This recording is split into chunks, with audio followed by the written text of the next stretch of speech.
bill can be made more fruitful. I am moving the amendment. Okay. Shri Gaurav Gogoi.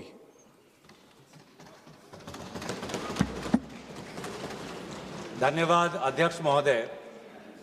इस bill पर प्रारंभ करने से पहले मैं आपका ध्यान असम में हुए बाढ़ और वहां पर लगभग 70 व्यक्तियों की मौत की तरफ आकर्षित करता हूं और इस सदन से बड़ी पीड़ा मन से, बड़े दुखी मन से केंद्र सरकार से असम के लोगों के लिए एक विशेष पैकेज की मैं गुजारिश करता हूं। सर, मैं शुरुआत करता हूं इस बिल से। और अभी हमने आदरणीय मंत्री जी के वक्तव्य सुना और उनके बात और इस संशोधन वाले बिल का विवरण पढ़ के साफ साफ पता चल जाता है कि ये सरकार शिक्षा विभाग को लेकर गंभीर नहीं है, सुधार नहीं लाना चाहती। ये सिर्फ एक दिखावा का बिल है, क्योंकि ये बिल एक संशोधन बिल है। आज से 2 साल पहले ये बिल लाया गया था, public examinations prevention of unfair act 2024। उस समय में भी एक यूजीसी ये नीट के 2024 के परीक्षा को लेकर पूरे देश भर में लोगों के मन में व्यापक चिंता थी। उस समय में भी इसी तरह आज जैसे मंत्री जी कह रहे हैं, सरकार ने इस बिल का इंट्रोडक्शन करते हुए ये कहा कि ये बहुत ही एक ऐतिहासिक कदम है, एक बहुत बड़ा कदम है और इससे शिक्षा विभाग सुधरेगा और इससे परीक्षा में जो पेपर लीक होते हैं अब नहीं होगा, अब किसी का साहस नहीं होगा। ऐसे कड़े दंड उस समय सरकार ने कहा कि 2024 के बिल में वो लाए हैं। तो जो 2024 के नीट यूजी पेपर लीक पे जो तहकीकात हुई, जो इन्वेस्टिगेशन हुआ, मैं पढ़ना चाहता हूं उसकी स्थिति आज क्या है, ताकि पता तो चले कि ये सरकार 2 साल पहले जो नीट परीक्षा को लेकर जो व्यापक भ्रष्टाचारी हुई उसको लेकर यह सरकार कितनी गंभीर है। बहुत दुख के साथ मैं कहना चाहता हूं कि एक अखबार में आर्टिकल आया 2026 में कि जो 45 व्यक्ति थे जो चार्जशीट हुए थे नीट यूजी 2024 पेपर लीक के मामले में, 45 में से 44 को बेल मिल चुका है। ये है इनकी गंभीरता, ये है इनके छात्रों के प्रति इनकी संवेदना। जो मूल व्यक्ति है जिसको मास्टरमाइंड कहा जाता है, संजीव मुखिया, 11 महीने तक वो फरार था। 11 महीने तक सरकार उसको पकड़ नहीं पाई। अप्रैल 2025 में वो फाइनली उसका गिरफ्तार हुआ और फिर उस मामले में उसको बेल मिल गया। उस मामले में उसको बेल मिल गया। मई 6, 2025 एक दूसरे व्यक्ति रंजीत कुमार बरुआ जो करियर एकेडमी एजुकेशन ट्रस्ट के चेयरमैन है, वो बेल। एक अमित कुमार सिंह जो पेपर सॉल्वर के गैंग में था, उसको मई 7, 2025 को उसको बेल। एक पंकज कुमार जो कैंडिडेट्स को वो सारे कागज लीक करता था मोबाइल फोन के द्वारा, मई 15, 2025 उसको बेल। राकेश जिसका ये आरोप था कि उसने प्रश्न कागज को उसकी चोरी की, उसको बेल। तो ऐसे एक लंबा ब्यौरा है, चाहे वो अमित प्रसाद महाराणा का हो या धीरेन्द्र कुमार पांडा का हो। तो ये कानून उस समय भी विफल था और ये कानून जिस मंशा से आज ला रही है आज भी ये विफल होगा। ये कानून आपकी विफलता का स्मारक है, क्योंकि ऐसे कानून 2024 के में लाने के पश्चात भी 2026 में तो लीक हुआ ना सर। अगर कानून इतना ही सशक्त था तो आज 2 साल बाद ही इतना बड़ा व्यापक लीक कैसे हुआ। और अफसोस की बात है सर, उस समय में भी शिक्षा मंत्री धर्मेंद्र प्रधान थे और जब 2024 का जब पेपर लीक का मामला जब पूरे देश भर में आया तो आपको पता है धर्मेंद्र प्रधान जी ने उस समय क्या कहा। उन्होंने कहा कहां हुआ पेपर लीक? नहीं हुआ पेपर लीक। और आज भी पहले 2.5 महीने तक तो उनका रवैया यही था कि कहीं कोई धांधली नहीं हुई, सरकार ने बहुत अच्छा काम किया है। 21 बच्चों की जान गई, आत्महत्या उन्होंने की। आपको शर्म नहीं आती इस सरकार को कि जिस मंत्री के तहत में 21 बच्चों ने अपनी जान गंवा दी, आत्महत्या की, जब उसने अपने मंत्री पद से इस्तीफा दिया, कल जब वो सदन में आए आपने उनको ऐसा माला पहनाया ताकि जैसे वो पाकिस्तान से जंग लड़के आए हैं, ऐसा माला पहनाया, ऐसा उनका वजूद उनको बड़ा किया मानो कि वो पाकिस्तान से जाकर सीमा पे जाकर जंग लड़के आए हैं। ये है उनकी सच्चाई। दुख लगता है सर। आज ये बात प्रधानमंत्री आते हैं इंस्टाग्राम के रील पर, वो अलग बात है कि जो पहली कैबिनेट बैठक हुई उस कैबिनेट बैठक में शिक्षा को कैसे सुधारा जाए, पेपर माफिया को कैसे खत्म किया जाए, पेपर सेटर के माफिया को कैसे खत्म किया जाए, पेपर सॉल्वर के माफिया को कैसे खत्म किया जाए, टेस्टिंग सेंटर के माफिया को कैसे खत्म किया जाए, प्रिंटिंग प्रेस के माफिया को कैसे खत्म किया जाए, कोचिंग सेंटर के माफिया को कैसे खत्म किया जाए, सिलेबस कैसे स्कूल के सिलेबस के साथ मिले, आउट ऑफ सिलेबस परीक्षा के पेपर ना आए, सीबीएसई के ओएमआर में धांधली न हो, इन सब चीजों पर व्यापक चर्चा करने के बजाय प्रधानमंत्री मोदी जी कहते हैं इंस्टाग्राम पर और ध्यान दो, इंस्टाग्राम पर और ध्यान दो। और प्रधानमंत्री जब आते हैं हाई पावर कमेटी की बात करते हैं, तो 2 साल पहले जो के राधाकृष्ण की जो हाई कमेटी थी उसका क्या हुआ? 2 साल हाई कमेटी आपने गठन की, प्रधानमंत्री केंद्र सरकार के निरीक्षण में एक हाई कमेटी बनी, के राधाकृष्ण फॉर्मर इसरो के चेयरमैन। अगर वास्तविक में उन्होंने इतना बढ़िया काम किया तो 2 साल पश्चात ही आज क्यों दोबारा ऐसा पेपर लीक हुआ? सरकार ये दिखाना चाहती है कि ये बहुत गंभीर है। पिछले कुछ दिनों में पता चला कि एनटीए के लगभग 47 लोगों को बदला गया। सर, मैं इस सरकार से मैं ब्यौरा चाहूंगा कि वे जो 47 लोग हैं जिनको आपने ट्रांसफर किया या सस्पेंड किया, कौन है वो? क्योंकि एनटीए की जो एक्चुअल सैंक्शन कैपेसिटी है, एनटीए की जो सैंक्शन कैपेसिटी है वो 34 की है, 34 की सैंक्शन कैपेसिटी है। ये 47 कौन है? कौन है ये 47? 34 में से तो शायद 10-11 वैकेंसियां हैं, 24 ही है जहां पर लोग बैठे हुए हैं। तो ये जो 47 जो सैंक्शन, ये कौन है? जो आउटसोर्स करके अपने लोगों को लाया एनटीए में, वो लोग हैं क्या? उसका ब्यौरा मिलना चाहिए। हम जानना चाहते हैं, आपने एनटीए के डीजी को बदला और एनटीए के चेयरमैन को रखा, ऐसा क्यों? ऐसा क्यों? आपको एनटीए के डीजी पर विश्वास नहीं, आपने मान लिया कि शिक्षा मंत्री धर्मेंद्र प्रधान जी का इस्तीफा होना चाहिए, आपने ये भी मान लिया, तो आपको एनटीए के चेयरमैन पे इतना विश्वास क्यों? ये हम जानना चाहते हैं। सुनाई दे रहा होगा सर, एक विशेष संगठन के साथ जुड़े हुए हैं, उसका ब्यौरा देख लीजिए, एनटीए के चेयरमैन का ब्यौरा देख लीजिए। इससे पहले वह मध्य प्रदेश के पब्लिक सर्विस चेयरमैन के वो कमीशन के चेयरमैन थे, और उस समय में भी धांधली हुई,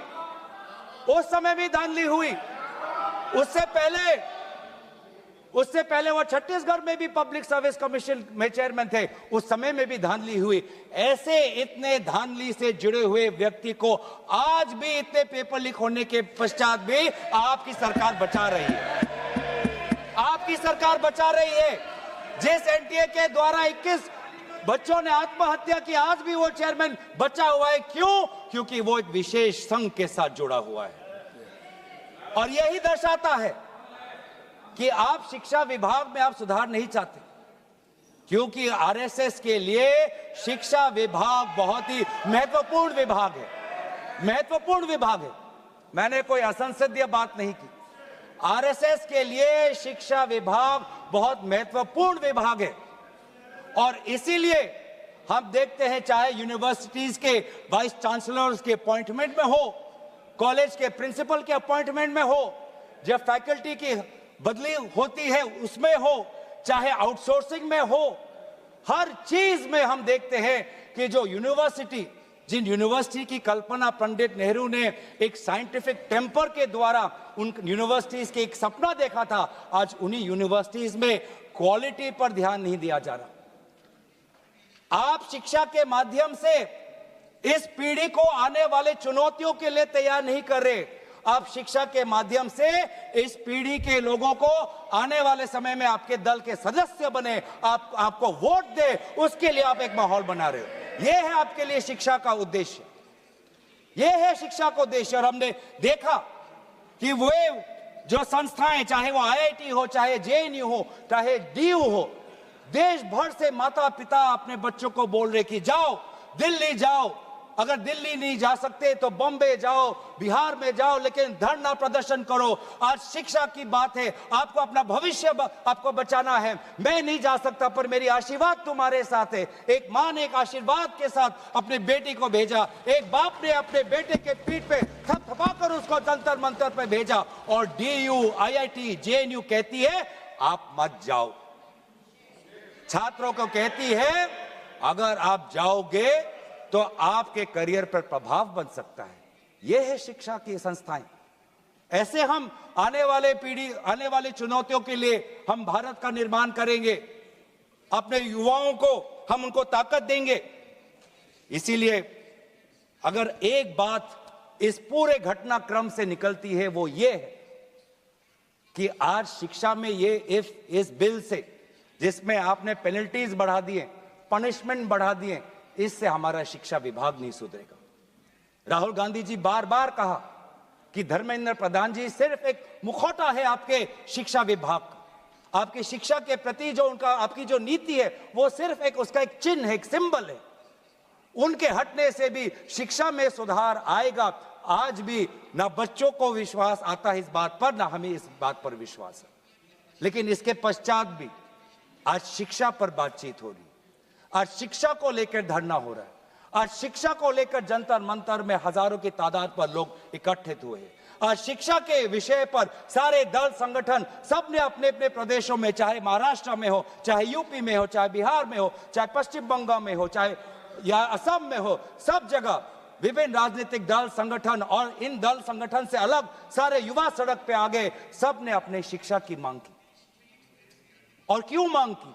उनके दुख को पहले हमें समझना चाहिए, उनके पीड़ा को हमको समझना चाहिए, वो उनके अंदर जो नाराजगी है उस बात को हमें समझना चाहिए। नहीं तो किसी का इतना साहस नहीं कि सड़क पे आके गर्मी बारिश, सड़क पे सोना, पुलिस की लाठी खाना, दिन दिन भूख हड़ताल पे रहना, सबकी इतनी साहस नहीं है। ये साहस कहां से आता है? ये साहस आता है उस दर्द से, जिस दर्द में अपने भविष्य को लेकर वो विवश हैं, जिस दर्द में अपने देश के भविष्य को लेकर वो विवश है, जिस दर्द को वो आज के समाज में उसको व्यक्त भी नहीं कर सकते, सरकार से सवाल भी नहीं पूछ सकते। और बहुत ही बढ़िया एक व्यक्ति ने इस पूरे जो दर्द है, इस दर्द के बारे में बात करते हुए गोपाल दास नीरज के गीत की बात करता है।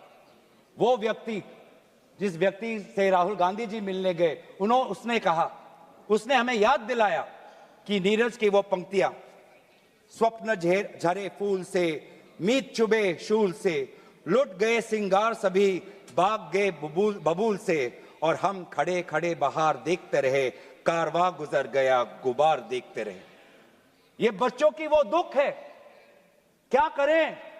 हमारे पास पैसे नहीं है इतने कि हम पेपर खरीद पाएं।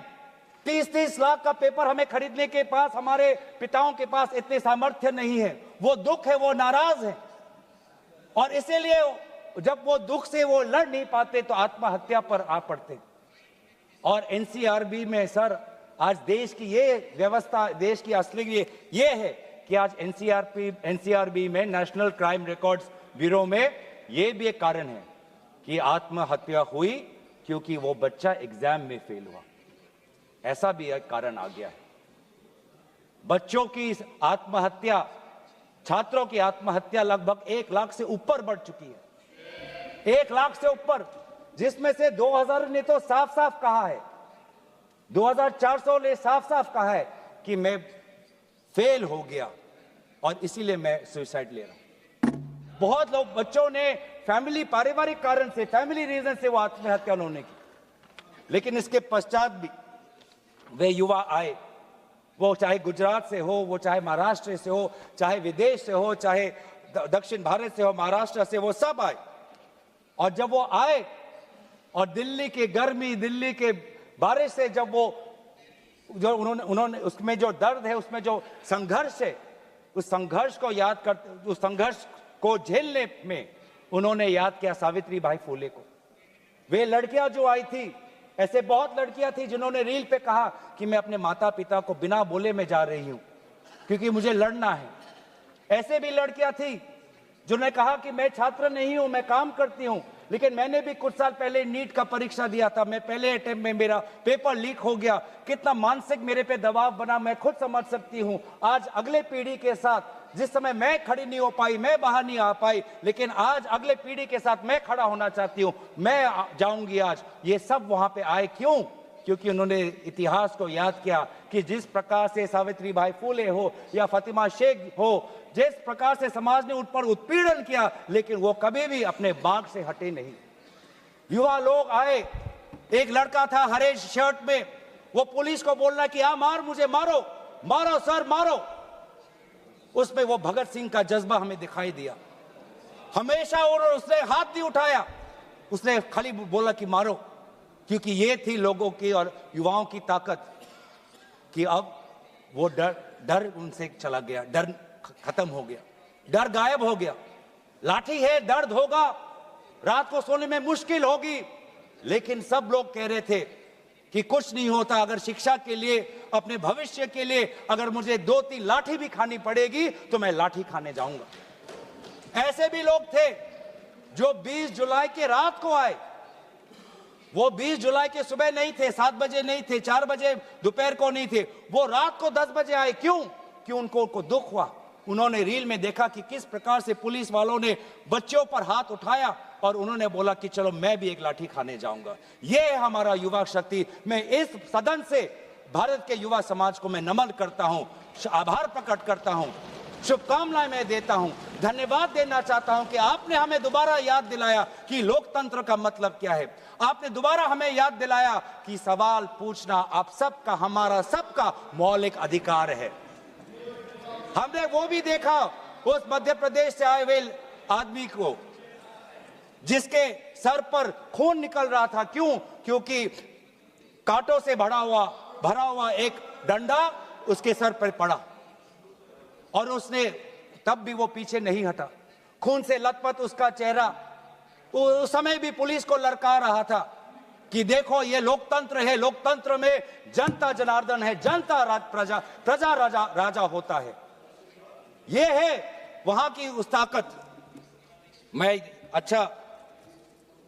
बहुत लोग कहते हैं कि बहुत से गलत शब्द भी उस सभा में, जंतर मंतर में किए गए।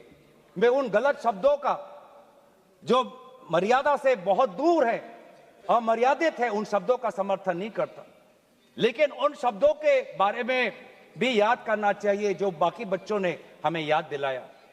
किसी एक बच्चे ने याद दिलाया वसीम बरेली की कविता, जिसमें लिखा है, जो उसूलों पर आंच आए तो टकराना जरूरी है, जिंदा हो तो जिंदा नजर आना जरूरी है। ये हैं बच्चे, ये है वो बच्चे और जो अलग अलग प्रदेश से आए हैं। मैं धन्यवाद देना चाहता हूं कि इन्होंने अपनी इंसानियत दिखाई। हर वो बेटी जो वहां जाती थी वो कहती थी कि ये जंतर मंतर, ये ऐसा एक जगह बन गया है जहां पर मैं अपने आप को सुरक्षित महसूस करती हूं। जब पुलिस की लाठी आती है तो कोई अनजाना व्यक्ति, कोई अनजाना उसके सामने आकर अपने शरीर से उस लड़की को बचाता है। डंडा उसके लड़के के शरीर पर पड़ता है। वो लड़का कहता है कि इस उंगली से मैंने पिछली बार कमल पर वोट डाला, आज इसी उंगली को कमल के पुलिस ने तोड़ डाला। ये है यह है उनका साहस। आज समाज, मैं पूरे छात्र के साथ पूरे समाज को भी मैं धन्यवाद करना चाहता हूं। उस गुरुद्वारों को मैं के संचालकों को मैं धन्यवाद करना चाहता हूं जिन्होंने अपना दरवाजा खोला, लोगों को वहां पे शरण दिया। ये है हमारी देश की खूबसूरती। मैं धन्यवाद देना चाहता हूं कि देश भर से लोगों ने फोन किया कि मैं वहां जा नहीं सकता, लेकिन स्विगी के द्वारा उन बच्चों को खाना तो पहुंचा सकता हूं। मैं धन्यवाद करना चाहता हूं उन वकीलों का, वो चाहे सुप्रीम कोर्ट के बाहर हो, चाहे वो जंतर मंतर पे आए हो, सबने बोला कि लोकतंत्र के साथ, संविधान के पक्ष में आज हम सब यहां पे खड़े हैं। लेकिन जहां पर हमने हमारी खूबसूरती देखी, जहां पे हमने इंसानियत देखा, जहां पर हमने लोकतंत्र की ताकत देखी, जहां पर हमने लोकतंत्र की ताकत देखी, वहीं पे हमने इस सरकार की क्रूरता भी देखी। हमने देखा आपने किस प्रकार से पैलेट गन का इस्तेमाल किया, हमने देखा किस प्रकार से आपने इलेक्ट्रिक बेटन का इस्तेमाल किया, हमने वो भी नजारा भी देखा कि किस प्रकार से एक पुलिस कर्मचारी ने एक लड़की के गाल पर थप्पड़ मारा। वो एसीपी का नाम भी हमें याद है, उस पुलिस कांस्टेबल का चेहरा भी याद है जिसने अपने डंडे के साथ एक लड़की के प्राइवेट पार्ट पे उसने आक्रमण किया। हमें याद है वो लड़कियां जिन्होंने उनके आंसू निकल रहे थे आंखों से और कह रहे थे कि पुलिस वाले उनको मां बहन की गाली दे रहे थे। हम भूलेंगे नहीं वो बच्चियों जिन्होंने कहा कि मेरे पीठ पे जो कपड़े थे उन कपड़ों को इस पुलिस ने फाड़ दिया। ये है असलियत। और इसीलिए बार बार हम मांग कर रहे हैं कि किसने आदेश दिया, वो आदेश कहां से आया कि पैलेट गन का इस्तेमाल हो, किसने आदेश दिया, किसने आदेश दिया कि आंसू गैस का इस्तेमाल हो, किसने आदेश दिया कि लाठी पैरों पे नहीं लाठी सर पे पड़नी चाहिए, किसने वो आदेश दिया। और इसीलिए बार बार राहुल गांधी जी ने भी चिट्ठी लिखी है और आज भी हम देखते हैं कि अब सारी हम बातें कर रहे हैं।